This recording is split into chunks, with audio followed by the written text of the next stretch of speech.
Hi, everyone. Welcome. We'll just give a moment here for participants to roll in.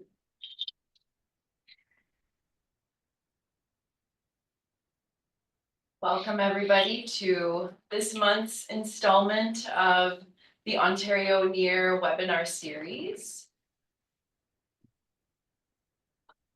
Folks are still rolling in.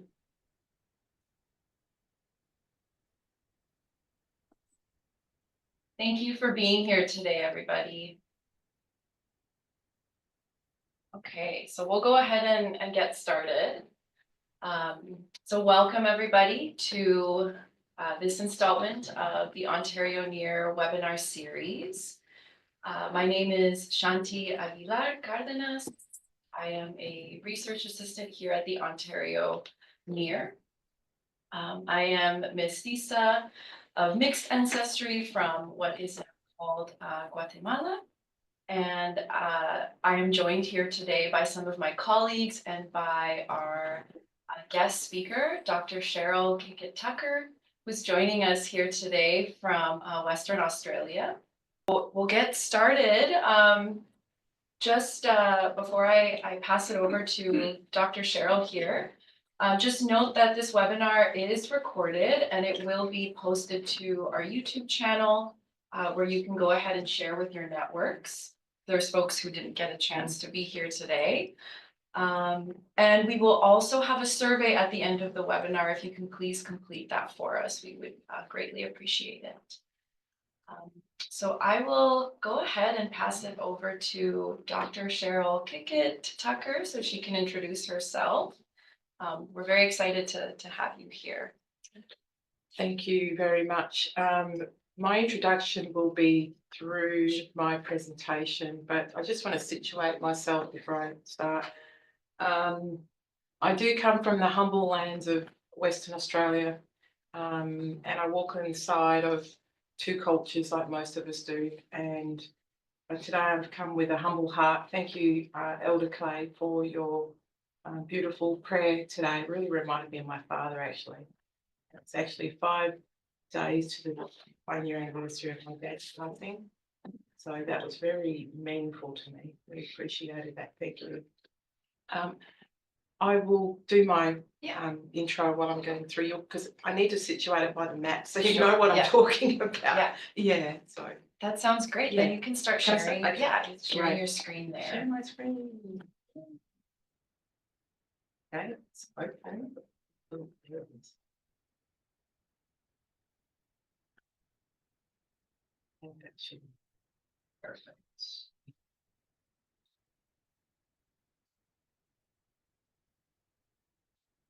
So today I thought very much about what's happening in Australia, and I've been learning about what's happened and happening in Canada. So I tried to bring the 5 years of research that I've just completed to some sort of place where we could build potentially some collaborations, some networks, some internships, some exchanges, whatever. You know, research has to be active and it has to be actionable, and we have to not just build words and knowledge, we have to action because there's a lot of work to be done. So baranginy, ngalang, Noongar, that means gathering our Noongar people in my language, and I'm going to talk to you about enhancing children's wellbeing through our children through a project that I've just completed called Moombaki, which means where the rivers meet the horizon.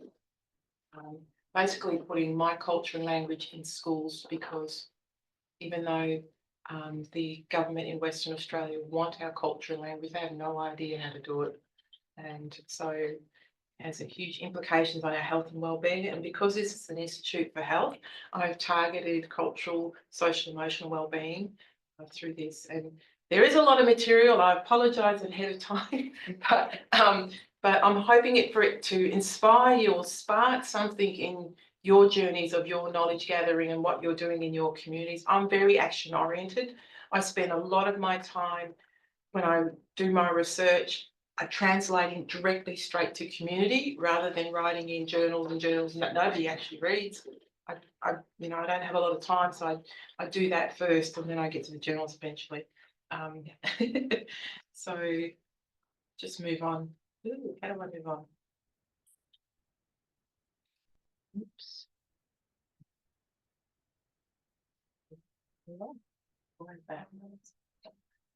Please don't be stuck. Please don't be stuck. No worries, take your time. Oh, let's go for this one. Okie dokie.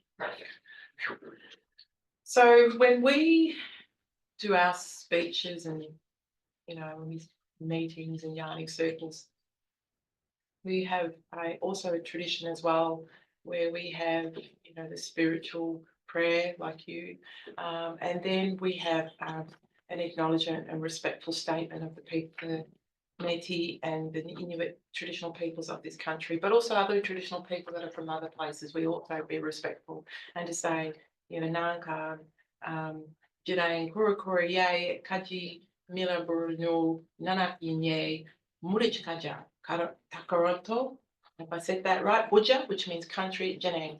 And what that means is I'm paying my respects for the elders past, present and emerging, and the great spirits to allow us to be here and to be safe together and to learn and to share. I may be doing the talking, but sharing back and forth on building our knowledge space together. So I just want to make mention of this painting. I actually did this, and it's in our culture, it's either a campsite or a waterhole, and there's journeys from different peoples that come together and meet together. And the colours there are our colours, very similar to your colours. We don't really have the white, we have red, black and gold. And so the black is the colour of the skin of our people, the gold is the sun, Na, which is our mother, earth, mother giving the sun, and our mother earth, the red for the people. So thank you. So I need to share where I come from. Yeah. So I don't. You might need to move that. Yeah. Okay. So you can see in in Australia, I'm from the southwest corner, and in that blue component there are 14 tribes amongst the Noongar people, which is the collective term, and I'm from Wajak, which is Burulu, which is the capital city, which is Perth. I actually live on the edge of that line there that borders on Balladong, and Balladong is where my father and grandfather and great grandmother and they come from. My other side of my family come from Hewitt. But that whole all those 14 tribes, we have 3 dialects and we're all related to each other. So you cannot marry, you shouldn't marry because we're very related unless you're really quite distant, which means my husband comes from the desert, which is in Western Australia. So kind of in the middle of Western Australia. And so that's where I hail from, and that's my home. So you know where I come from. Been 200 years, 220 years of colonisation, and Wajak people were the first to be colonised. But where I live, where my family live, we live in the small pocket in the northeast area of the Wajak area, where the majority of Aboriginal people in our state live. So going to the shop to buy a loaf of bread, it takes 5 hours because everybody wants to talk to you.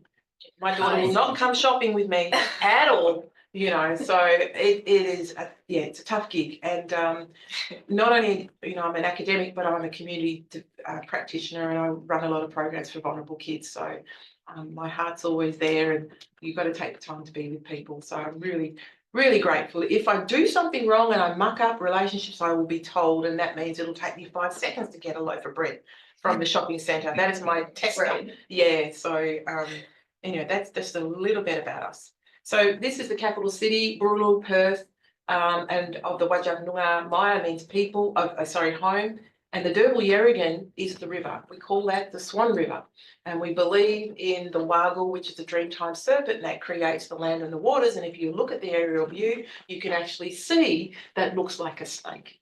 So I don't live anywhere near that. I live in the hills where my people live. So it's a very small city. It's a very clean city. It's fairly safe and beautiful waters, clean beaches. So it is a nice place to visit. And welcome you all if you decide to come one day, and we will look after you. So up in the hills where I come from, I live in what we call Wiap's Budja. Wiap is the last known traditional owner warrior that faced the settlers in those days, and I live in his territory, but I live up in the hill, and these are just photographs of the scenery. It's very granite rocky. We have some, we call them balga trees. Other people call them black boy trees, but they're not allowed to do that anymore. So and it just gives you an idea of it's a very dry country. Water is a huge problem for us, and bushfires are a known threat. What would I do? So today I just want to give you a little bit of background and demographics of my people, just to sort of position where we are. I am going to come from a rights perspective on education and then look at, I guess, what policies say, but what's really going on and the impact on kids' social and emotional wellbeing. And then I'm going to give you some happy stuff, a potential project that might change the outcomes of these young people we serve in my community, in the hopes that, I met Yvonne Ball from York University, who's working with Nunavut teens on gaming and developing games, and looking at, I think she's looking at their mental health and wellbeing as well. So I'm really glad to be able to meet her, and I'll share this project with you. Would you like to take questions at the end? So it's up to you. I realize I forgot to mention that. So we do have the Q&A. So if you like, folks can, type in their questions and I can read them out. Yeah, as they come. I prefer the interaction. You know what I mean? I don't like lecturing. I'm not a really good lecturer. I actually don't lecture at university. I have a research only position. Yeah. Yeah, but I work with kids. So yeah. So everybody, feel free to type in your questions into the Q&A there. And if you would like to speak live, you can raise your hand, and then I can also give you the speaking privileges on the Zoom platform. So this is a photograph of young people that I work with. So I'm a community development practitioner, and I am the chair. I've fallen into the chair of my father's legacy. He started an organisation called Koya, Koya, which is my totem, which is frog, to service vulnerable kids, Aboriginal kids in our community who needed a place to call home, needed a place to learn culture, needed a place to find a friend, a helpful, kind person. My dad was a stolen generation survivor. He was taken from his family at 4 years of age and put down in a country which was quite cold, and basically they were child labourers, picking orchard, being on the farm, and the Church of Christ owned this property. And not all stolen generation missions were bad, but this one that my father who talked about was not good for him. But he wanted to give back to community and didn't want kids to suffer like he did. So I'm now the chair of that organisation, and we've been running for over 23 years, servicing our local community. And this event that you see up here, that's actually my daughter that's outside there. Yeah. This was a youth summit that we kids actually designed themselves and was on stage and celebrated parts of who they were and what they wanted to showcase in terms of their strength. Our organisations exist on the parameters of, I guess, asking kids to get rid of the lens on which they see themselves in society and how, and get rid of the words of the pigeonholing that happens to our children, and see themselves in a different light, become their own beacon, shine their own light to forge their own journey towards whatever horizon they want to do, where they want to go, but also have a lens of strength-based and uniqueness. And so a lot of my work is built around this. So this was a youth summit that we did. It was pretty important, so that's why it's up there. But let's just go into the words here. So we don't have a lot of people in WA. There's only about 120,000. But what's really important is that most of our people are under the age of 25, and over a third of our kids are school age, which means they're 5 years and up. And the really important thing to know here is half of our population in that huge state of Western Australia live on my country, but yet government resources, if you match the government resources to where the people live, there's such a disproportion of need versus resources being put into that space. So I'm always advocating for urban Aboriginal folk all the time, because we are less seen and people think we don't exist. And so it's a huge fight. We always have a fight with the government at every level. So again, I just want to share this photo. This is in a place called Binjara. This is one of our elders. It was a huge statue that was made in that territory where Captain James Sterling and the colonists came to a space not far from here, and they raided a Noongar camp in dawn when women and children were sleeping and the men were out, and they massacred our people. And so the settlers had put up a sign saying it was a battle. So we have now changed the history books in that and making sure that the true history is represented there. These young boys here are, the boy with the hat on is not Aboriginal, but he was a very depressed young man that came to us and needed some assistance, and we gathered him up as part of our family and taught him our kinship ways, and now he's part of our family. We look after him, he looks after us, and these young men run a camp, a cultural camp. So, you know, if you look at a rights perspective, United Nations Convention for the Children, every child has a right to preserve their identity, right? And, you know, the state that we live in should provide that assistance in order to protect and revive that child's identity if they're struggling with their identity. And we have a lot of that problem in our country. And I guess this is where my presentation will start, because a rights perspective is really important, because in Australia, even though we've signed up, Australia is so far lagging behind actions to the actual signatories to the United Nations. So I'll just pause there for a moment and just let you know now, you know that I'm a Noongar person, I'm a Wajja Yorga, that's what I call a woman. I come from the hills area of Burul, which is Perth, Western Australia. I'm from a family of 8, I'm in the middle of 8. All my descendants are Aboriginal until the first boat people arrived on our shores.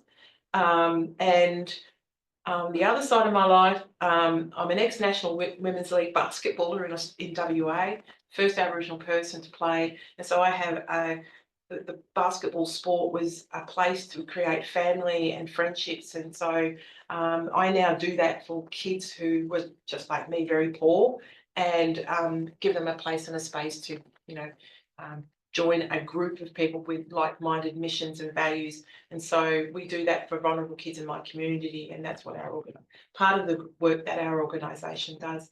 As an academic, I have a background in sports science and social psychology of sport, but my research has always been in identity and self-esteem.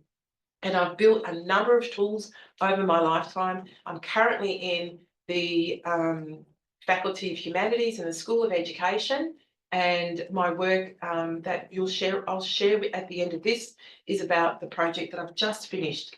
And it is to do with identity and self-esteem. So I'll just move on from there. Thank you. So if we look at the United Nations Article 5, it says we have a right to maintain and strengthen our ties to our chosen life and to our cultural life and our well-being. And you know, our state, when they say our state, the policymakers and the decision makers, they are not Aboriginal. They are not Aboriginal. They do not have the lens in which to see us. They do not have the lens in which to build programs and provide resources. They put those resources where they think it's needed, and it's missing the mark by a long shot. And I'll come to this in a moment. If I turn this into, say, an element of school, the truth is that regular school attendance is really important for our children, because it's one of the significant factors of our school success. And we need educated folk. And I mean, I say the Wajala, which means the white system. We need that as well as our own cultural knowledge, because we have to have those tools as ammunition in a way to be able to fight the fight. Because it's really important that our kids learn both sides. Because we are minorities in our own country. So we have to know how to meander through the rest of society in order to be really, pushing the lived experience that we need. But the thing is, when our kids go to school, the cultural indifference that is in that school system is the most threatening to our school attendance, which then has a huge impact on our success. Huge impact. If I share this slide with you, the word that pops out is relationships, correct? Everything in our world, just like the First Nations in Canada and other First Nations around the world, we are relational people. Everything matters to us. The land, the sky, the earth, the people, the plants, the past, the present, the future. It's all relational. So this is a snapshot of words that Aboriginal people deem education. And the most poignant ones are the ones that are larger, like relationships. So let's just see what the Wadjula folk, as we say in our community, this is how they perceive education. There's a very difference in the wording, terminology. So already we can see a huge stark difference between how we perceive what education would be, which is relational, and then the system that pervades the lives of our young people.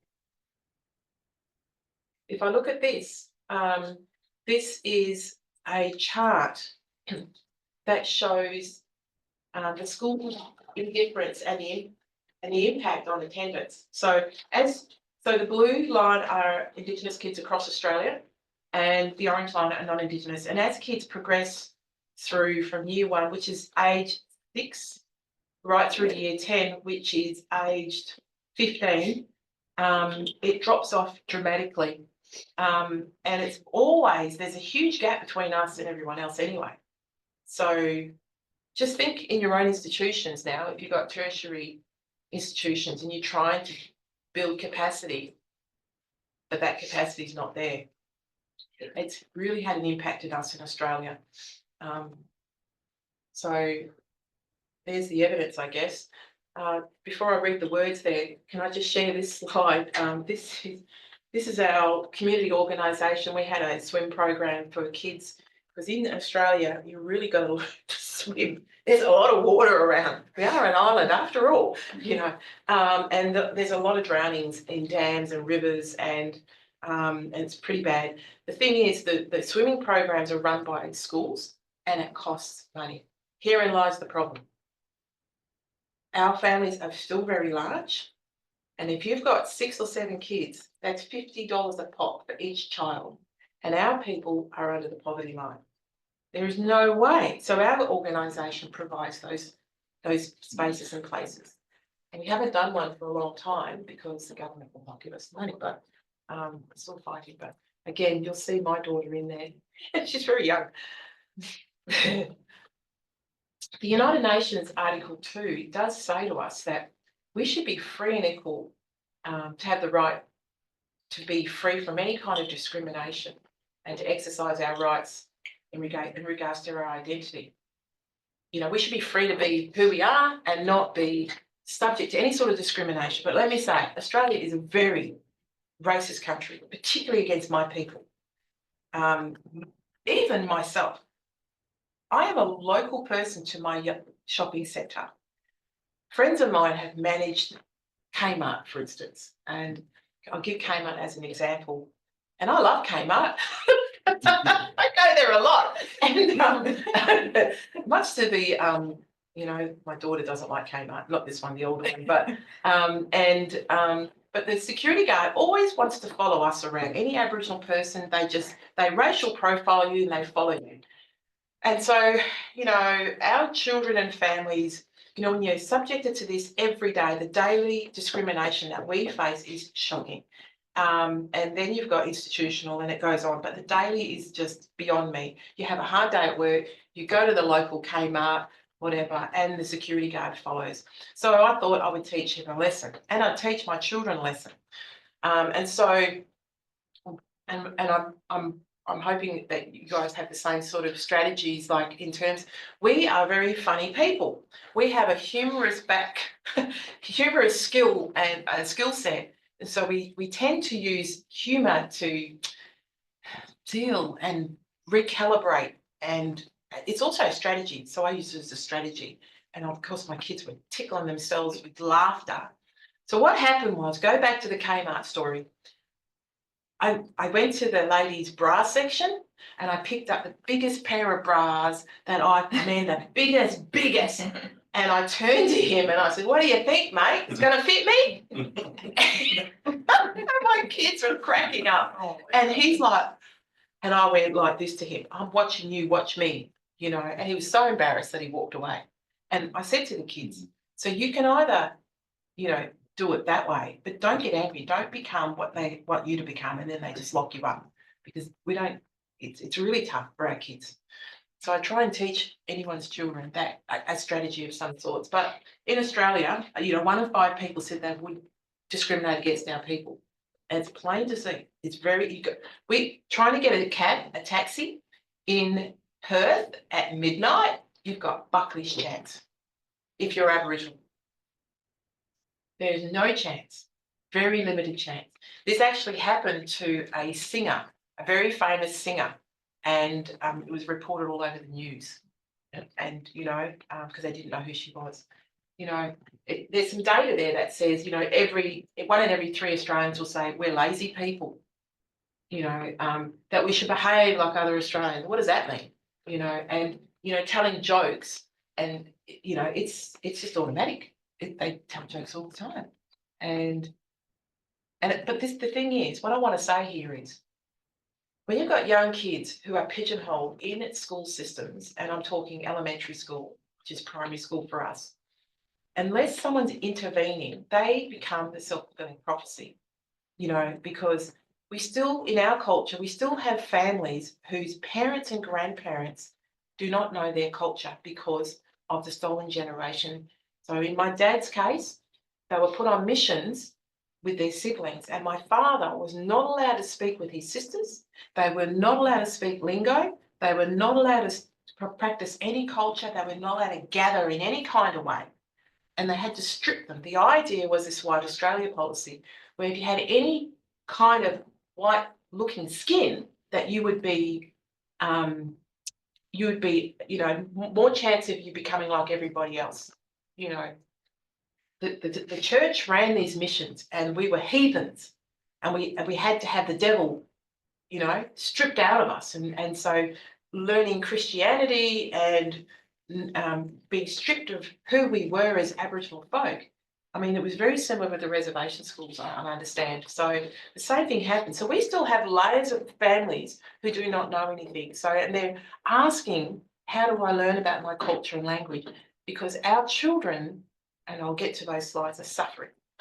So, and this is the truth. This is what's really going on. And, the racism has a massive impact on wellbeing. It is a major contributor to the ill health of our people, to the point where, and I deal with children like this, and when I say I deal, I gather them, and they're like they're our family. I mean, a lot of them call me auntie, they call me nana, and that's fine.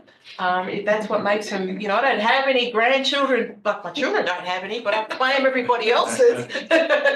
But, this full-blown personal self-hatred is a big key to the demise of the identity of our people, because of young people, because the racism is just so, it's just all the time, and so the other part to this, and what I found in my study, is the coping strategies for that is also quite limited. Our children will either smash a kid in classroom, right, or they walk away.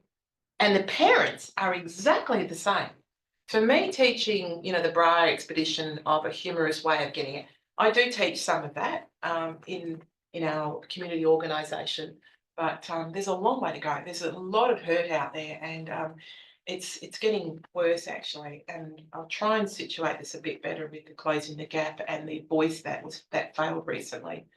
But if we go on to colonisation, health and early death, we are and you can read all that yourselves, but we are at the crossroads because all of these issues, all these stresses from the cradle to the grave, and it never stops. Even my old man, my dad, an elder, the stress that he was put under in his last years of his life and the discrimination that he faced being an elder in his community, and I'm still fighting for his land, for our community. And it's like the baton's passed on to myself and my husband. But there's a lot of stress that's happening in the racism and also, the intergenerational trauma that we're living through our parents and our grandparents. The burden of disease is really high, and a lot of our people do not live past 65. Having said that, there are pockets of people doing well, and I will share this. My stepfather was 88, he's Aboriginal, passed 2 years ago. My dad, not just last year, he was 85. My mum is 83 and still alive. My mother-in-law is 87 and a half, still alive. So I'm hoping I've got some good genes, to keep the fight going. And even though this is morbid stuff talking about it, we have to look at the goodness. We have to look at the good in people. We have to look at the light in people. We have to always have hope. We never give up. Our people in my community were poisoned when the settlers came and they took over our lands. And so they put fences up. We didn't know what fences were. And so people had to steal to live. And so the flour mill was an area where our people had to take because they took our lands.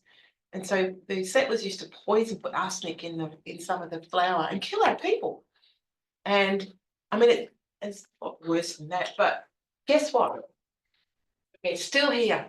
We have still 2 legs and a heartbeat, and nobody got rid of us. And by golly, when we're together, we are mighty powerful. And when we meet colleagues from around the world and families around the world who are Indigenous and who have survived this kind of this history, we feel even more stronger. Like it's I can't even explain it. It's just, it's right here. We call this the Wooditch cord, a solid heart, and it beats really strong and hard. And since I got here on this country, I've mixed and mingled with a lot of the First Nations, and I'm going home really energised after 5 years of long, hard research. So if we have a look at one of the things that's really bad in our community is youth suicide. And just recently, in the last 2 days, the data just came out. This is a new slide here from what I just had in there of the suicide rate in our country with our people. And it's on that slide there, you can see First Nations is in green over time, and the rest of society are in brown there. But in the last 12 months, there was 275 suicides nationwide. Considering we're only a small population, that's a lot of people. Most of them are young males. The average age is 30, but it's the #1 killer of young girls, our young girls.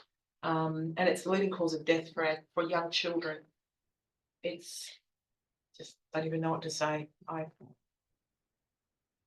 We're only a small population, but if we're losing our most precious resources, which is our children, that's really alarming, and it's quite hurtful. The research that I do looks at identity and self-esteem, the impacts of society on that, trying to keep kids at schools. We need to build more warriors, but they do need to know the other side, because we need to use those as tools to move things and get things going, and in our society.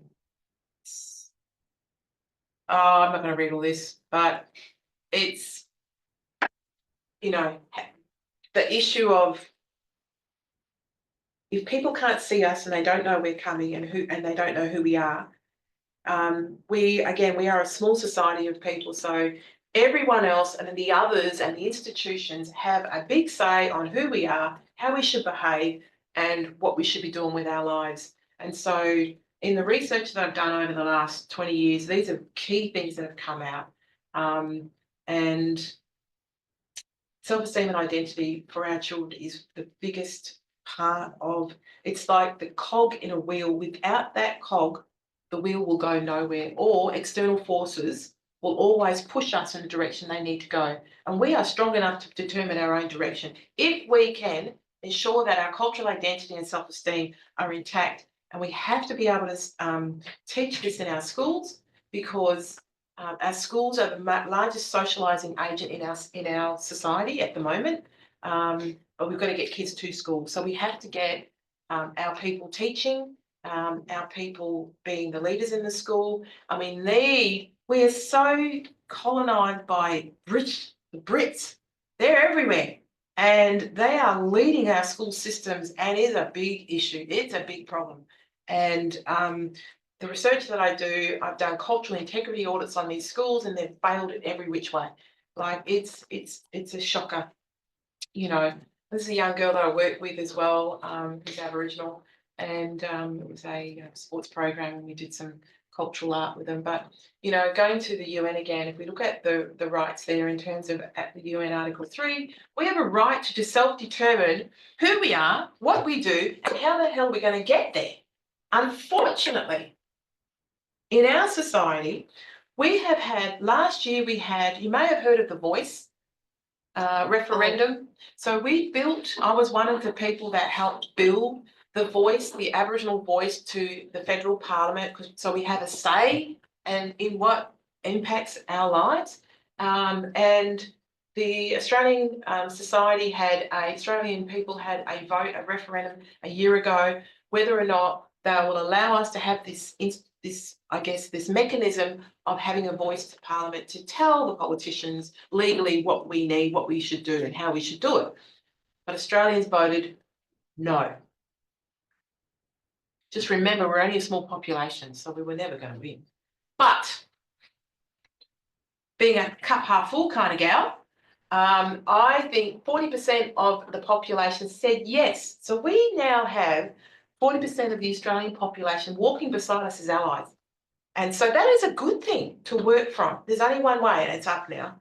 So, but unfortunately, we'll never have a referendum again. So we have to work with the systems that are before us. And again, a lot of Aboriginal people do not work in those systems. We do not have enough people that are building policies that are actually have got the authority to make decisions. Other people make decisions for us, which is really difficult. And you can see that. The truth is, colonisation is a cancer. We are so impacted by the Western systems that it has a huge impact on being seen, you know, first and foremost, particularly urban Aboriginal people, because we're only a small portion of the community. So we have to have our people in those decision-making places to be able, particularly in health, right? Health is a big space, particularly psychology and places like that, because our worldview is about the ideas and beliefs that we hold about us, and you know the things in that world. And our worldview, there's a compass of values, morals, and law, LORE, not LAW. It's our law on how things should be. And I'll give you an example. We have women's business and men's business, and neither should the two meet. And so there's things that are very different.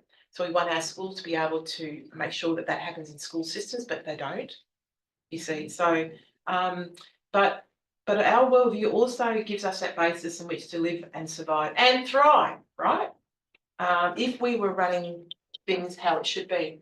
We have our own ontology, you know, our perspectives of reality. We have epistemology, the way we think and we know knowledge of our reality. We have, you know, a system of axiology, which is our accountability in relations to things around us. And we have our own methodology. We know how to do it and when to do it and what to do with this specific lens. This up here is the cultural standards framework for the Department of Education in Western Australia. So the schools in Western Australia have to be supposed to be culturally responsive to the needs of Aboriginal kids. It's not mandatory. So schools can do whatever they want. Here is what annoys me. For every Aboriginal child that goes to school, in primary school, I think there's about $2,500 additional funding for that child that goes to the school. And I've been working with 3 schools in one of my projects, and between them they got $2.5 million. And they're supposed to be what we call Aboriginal and Islander education officers that are in those schools that look after the cultural, social, emotional wellbeing of Aboriginal kids, but also help build the cultural learning in that school. Those schools who have high populations of Aboriginal children would have more money, right? But those AIEOs do not work full time. When you've got 85 Aboriginal kids in a school and you expect a part-time person to be the be-all and end-all to them, and their life is no different to the lives of the children in the community that they serve, it's a huge impasse for them to deliver. The other annoying part about this is the Education Department in Western Australia have 3 levels of funding. So when you get into a job, there's 3 steps. So each year you go up 1 year, but you only can get to year 3.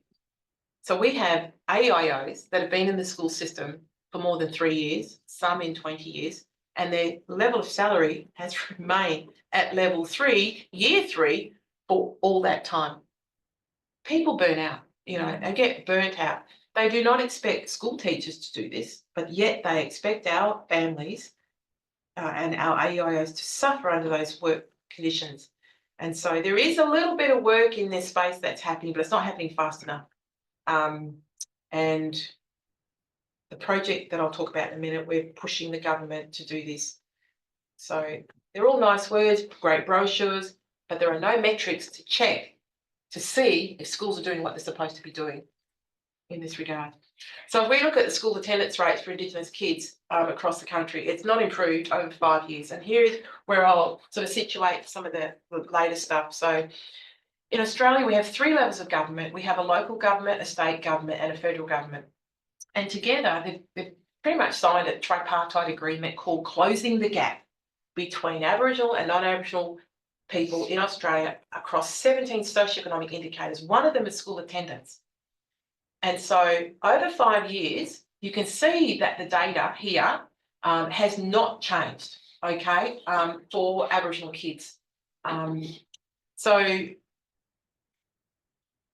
when you have a look at the amount of funding that the government gives to Aboriginal people to address this issue, it's absolutely minimal compared to the amount of money that non-Aboriginal institutions receive. And I'll give you an example. Just recently, this last federal government, and we have a department in the federal government called NIA, the National Indigenous Australians Agency, and I might be wrong on the actual number, I think it was $52 or $56 million to non-Aboriginal male-dominated commercial sporting organisations to run Aboriginal education programs across our country. And some of that money went to a male cohort for rugby, I think it was rugby, to run Aboriginal girls' education programs. When you look at the worldview on where they're coming from, why is it happening? And knowing that the data is telling us that over the last 5 years, school attendance has not changed. It's actually gotten worse. So have youth suicide rates. But our government continues to fund non-Aboriginal institutions for our people. And yet we have our own organisations that are local place-based, like Koya, like many others, what we call ACOs, Aboriginal Community Controlled Organisations, to deliver the appropriate programs, because we know those kids and those families best, because we're all related to them. Why wouldn't we do it? But it doesn't happen like that. So I feel like we're so far behind. We do rally a lot. We do talk to the government a lot, but it comes at a cost because we're getting very tired, and the young people that are coming through, maybe they're not wanting to come with the fierce fight that we have in our belly yet, because they're still meandering their way through where they should fit in society themselves. But I'm very passionate about action and making it happen. And so my dad always used to say, never give up, never give in. And I will never give up and never give in. The other thing my dad said was, he said, you know, gather around you people with the same core, the same heart. He said, because everything else you can train or capacity build. And that's what we've done. We've gathered really good people with good hearts so that we can share the load. And it's a long way to go. I wish there was a breakthrough, but we're trying and we're being hopeful. You know, if the settlers tried to poison us with arsenic, this is nothing compared to what our ancestors and our forebearers and foreparents and grandparents have experienced in their lifetime. Because people do often ask me, Cheryl, how do you keep doing it? You know, you've got a full-time job at a university, you know, you've got almost a full-time volunteer role in an organisation, you're on a number of committees. So I have to, you know, it's the will is there. The grandmothers are looking after me. That's for sure. I know that. This is actually my dad here. We don't normally show photographs of our people in the past, but I wanted to put that in there because I never forget. You never forget. Never forget. My dad's right here. He's everywhere where I am. So I'm really lucky. And Dad always, he did reconnect back to his culture. He didn't learn his language and he was always sorry about that. I'm still learning my language as well. And that's nothing to be sorry about really, because that's just history. And so we have to be kind to people, be kind and humble around folk who are still learning their journey. And Dad always said, you know, culture is the key to everything. It's healing, happiness, health, you know. And so for this conversation today, you know, in the school system where I do a lot of my work, that's what's missing. It's the culture, because if our kids are killing themselves at a young age, and our incarceration rates of our youth, it's like, you know, 80% of youth in detention are our kids. You know, kids are dying at an alarming rate as well, for other reasons. You know, the sickness. It's because this is missing. The culture, the identity is missing, and we've got an opportunity to teach that in the school system our way, and we can do it with the resources in the school system and make them more liable for the things they're supposed to be doing against the United Nations. So the articles that I just mentioned. So, you know, the thing is, the elders always tell us that the culture, that is the pathway to the journey of healing.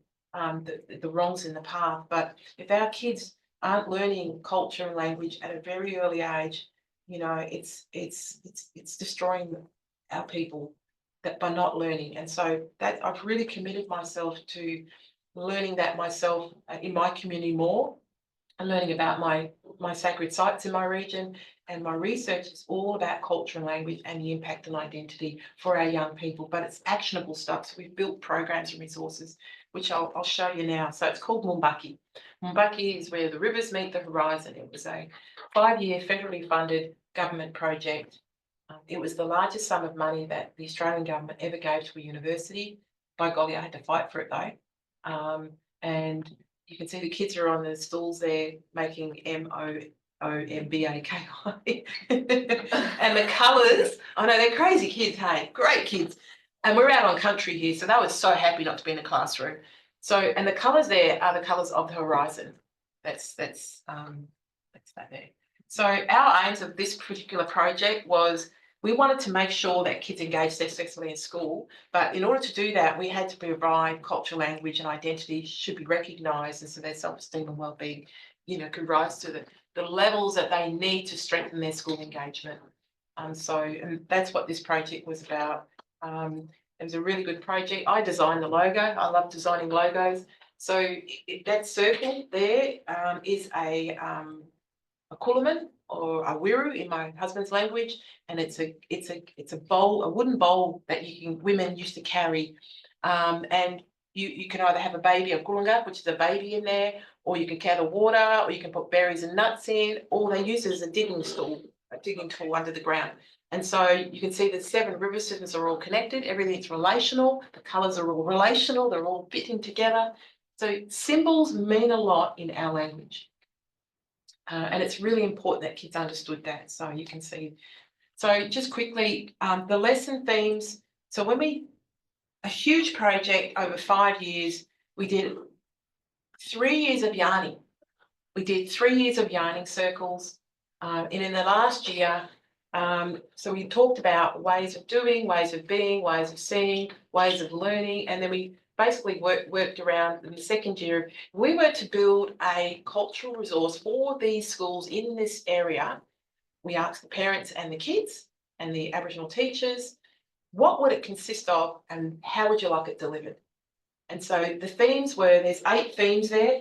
And so you can see Burja means place, Mort means people, and it goes on, right? So 1 week we would have an in-class activity, and then the second week would be the same theme, but it'd be digital. So what we built was a multimodal learning platform. So we'd have traditional teacher classroom activities using PowerPoints and you know, you can see the cards there, that they're all the emotional cards. And we'd have activity sheets, and then the following week we'd have a digital lesson on the same theme.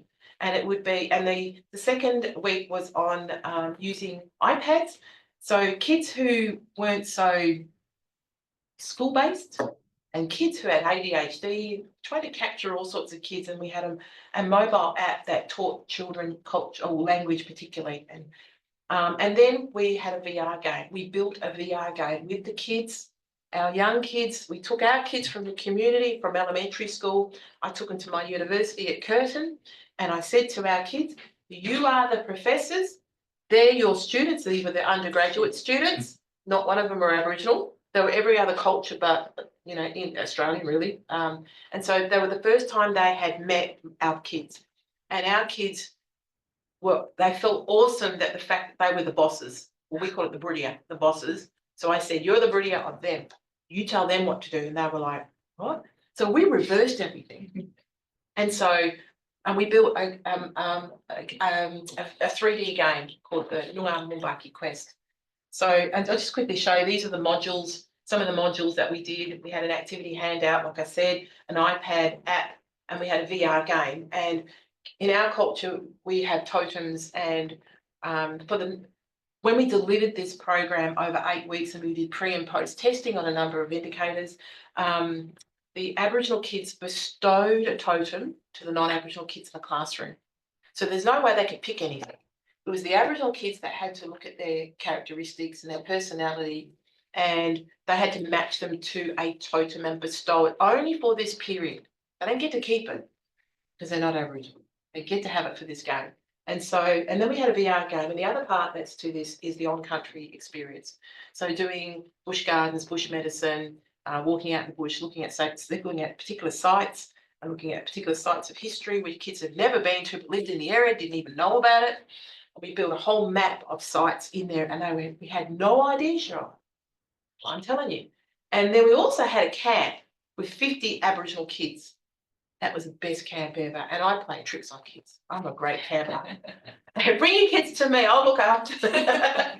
And we did that as well. And it was such a good way to end off. And pretty much that's it for me. I just want to say that program of putting culture and language back in schools is still a work in progress. It's very difficult. We've got all of the evidence that says it works. And now, while I'm having a bit of a hiatus, you know, I've got another week here. When I go home, I have to then put a program of activity together to talk to the powers that be in my state. I'm putting that program that was designed and developed, co-developed and co-designed by the children in those schools and their parents to tell the government we need them in the schools. And I've only worked in a small number of schools that were in my cohort, and because it's been publicised a lot, and there's a lot of video footage on this, and I will send it to Shanti to get to everybody else so you can have a look at it in your own time. The number of people asking for our program is just phenomenal. It's just astronomical.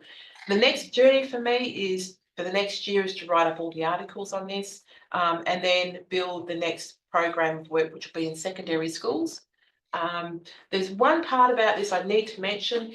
When we were building these resources, there's no point in building resources if the school doesn't allow it, if the school's not ready. So we had to test whether or not the school was ready. And so with the Aboriginal parents and the staff, Aboriginal staff at the schools, we built a cultural integrity audit, and we did a pre and post, and the schools failed miserably first time and second time.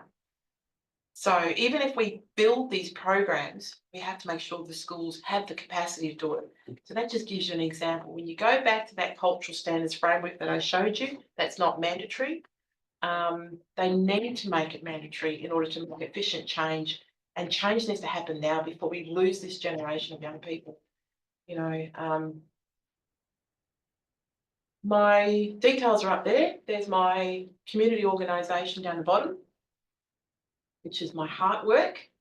And then my paid work is the academic piece up the top. And honestly, feel free to email me, call me if I can help. If this presentation helps you in any kind of way, or you need more information, I'm looking for potential collaborators for the next. If you want to do an international with Indigenous folk, building programs for high school. Exchanges, sports exchanges through our community whatever, I'm open for anything. So I hope this helped a little bit. I tried to put it towards the health area, which you guys are part of, but everything for us is very related, so can't talk about one without the other, I guess. So I'll leave it there and open up for any questions or any comments or any statements, and thank you so much. And if I talked really fast, I apologise. Thank you so much. Thank you. So we'll see if anybody has any questions online or in the room. Dr. Cheryl, yeah, thank you for your presentation. It was really amazing, and I could really feel your passion. Yeah, that's amazing. it will never die. Yeah, People think it just gets, you know, goes down a little bit, and then it gets, you know, like when you're a bushfire. I tell people about this, you know, bushfire goes through in our community.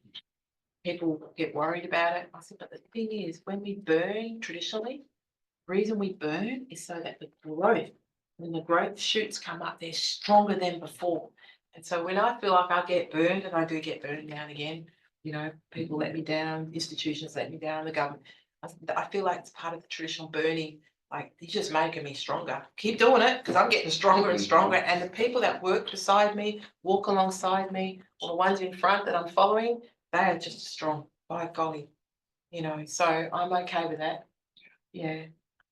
And if that's all anyone learns from this presentation, yeah, if you get burned, you're going to be stronger. Thank you. I love that. That really resonates. Yeah. I guess the other thing I should share is when I was working with government and explaining some of this work to them, someone said to me, "Oh, Cheryl, you're 10 years ahead of the game." And I said, "Well, go buy a pair of shoes, put them on and catch up." But you know, most people would go, "Oh, there's something wrong with me." But not me. I'm like, there's something wrong with you. Put your shoes on and learn to run, and run fast, because I am not slowing down, because we don't have time. While I'm sitting here, 2 young people in my community committed suicide in youth detention. The first time in Australia, in my community, on our watch. And I feel so bad about that. We had a rally at Parliament House. I spoke at that before I came here. And I feel, you know, you feel people's pain, you know, and so I feel terrible about that, shocking. We're all related to each other, so it's shocking to hear that. And in our country, you know, we're not a third world country. Our government in Western Australia have a surplus amount of funding, but yet they fund our programs when our kids are dead, buried, in jail, or sick. Then they throw money. It's after. And what we're trying to produce here is proactive, early prevention programs, but they're not interested. And if anybody out there has any idea how to get through to them or how to make a change, please tell me. I would love to know, you know? No, I guess I was shocked to hear when you were mentioning, I guess, like the report or the guidelines on how culture should be you know, embedded into the learning, and then explaining that the folks that are running these programs are a part-time Yeah. staff Yeah. member, right? And Yeah. that it's optional, that Yes. it's not mandatory. So I guess I was just wondering if you maybe could tell us a little bit more about what it's been like, I don't know, working to try to change that, because you mentioned that you were working with three schools. Yeah. So the work with the schools is finished now. So my job now is the next paper that we're writing. It's titled, you would like this. It's called Fibs and Lies. It's so good. I mean, it's directly to the point. And the girl that's working with me, she said, "Do you really want to start?" Yes. I said, because we've been so nice Yeah. doing and being in the space that everybody expects you to be. I said, now we're getting tribal. You know, we're being the warriors that our grandparents were before us. We have to now. Yeah. Like, you know, and I'm in my mid-50s now. Like, you know, I think I'm right for that kind of, you know, I'm ready for it, and people expect that from me as well. So I really have to be. I have to be that voice, and I have to teach people to be that voice and support them. But that work is really important. So the next paper is really going for the jugular and showing that that cultural integrity audit pre and post of those three schools is absolutely disgusting. It's like 7%, 9%, 20%, and there was a lot of fibbing going on. Right. And asked me if we had Aboriginal people sitting at the table. There was senior leadership group. No, it was like one Aboriginal person. So there's a lot of fibbing going on. And even though it was an audit, staff really didn't understand what we were asking. Right. And so we had to educate them. Yeah. And then we couldn't really do a true audit. Like they said, yes, we have a statement on equality and equity for Aboriginal students. They didn't produce it. So you see, so it was like more of a reflection. But I did actually do, you know, we have this survey, and then I log their data, and it's a 6-point scale, and they get a mark out of it across a number of items. And then when they spoke in certain spaces, I would write down their quotes word for word. One of the quotes, hold on to your hats here, everybody.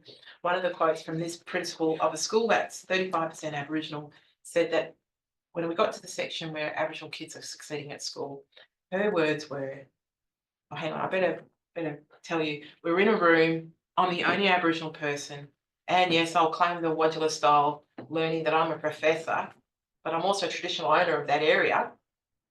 She says to me, Cheryl, the Aboriginal parents don't care about their kids. They are so unqualified, so uneducated, and their children do not have the cognitive skills to learn anyhow. They are never going to catch up. And honestly, I felt like I was going to vomit, and I did afterwards. After I had to hold it, you have to be the consummate research professional and do the right thing, you know, in their eyes, and I'm being respectful of those folk. And that's what I got back. Now, if the leader of the school has got that opinion, how much do you think is going to change?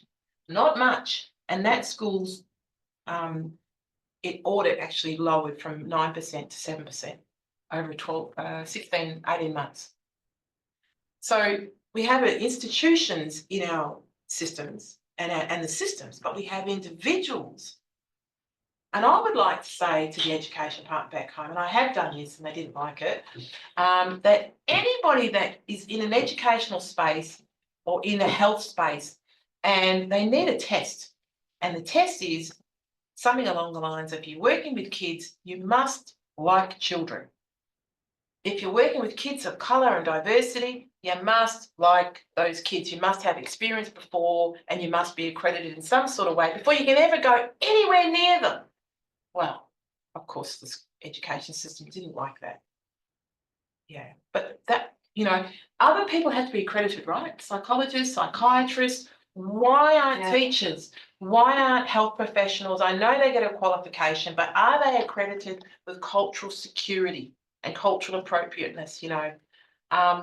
And go through that, not online and then they're the expert, because that's the problem we have in our country, that it's actually a prerequisite on top of their qualification, and they have to keep doing it every 12 months. It's like a it's like the Heart Foundation tick of approval. Have you heard about that?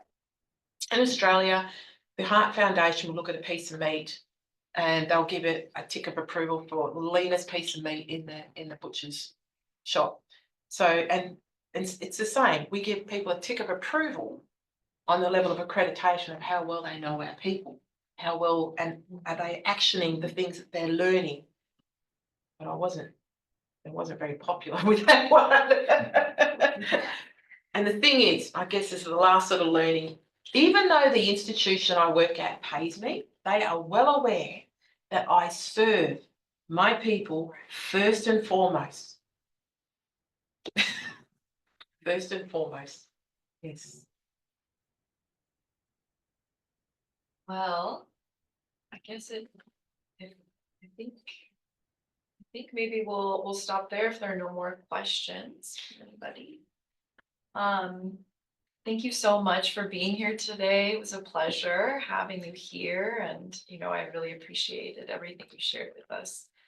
All of your words and wisdom, and I could really feel that it was coming, from the heart. Yeah, Absolutely. and thank you everybody for joining us online. As soon as we finish the webinar here, just a quick reminder that there will be a survey popping up. If you can kindly fill that out for us, we really appreciate it. Thank you. Bye for now. Bye.